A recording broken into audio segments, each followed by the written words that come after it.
Хай. Сайн гоё мэдрэмж авсан.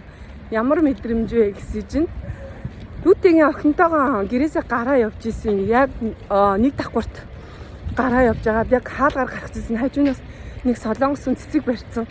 Орж ийн. Тэгэхээр нь яг тэр мэдрэмж нь минийх гэж юусоо бодоагүй. Нэг солонгосын цэцэг өгч байгаа юм да. Ямар гоё Мартин амин шиг юм байна да. Ингээд цэцэг бас илгээдэг юм байна да гэж бодсон байсан чинь манай гэрийн тоодыг илгийн 10 давхурт 1001 тоодыг хүмүүнөө гээд тэгэхээр бүр шок. Амар гоё гинтийн бэлэг авсан. Юу гэсэн ийм гоё цэцэг манай нөхрөөс явуулсан байна. Үнэхээр гинтийн байлаа. Энэ мэдрэмжийг мартахгүй хаа.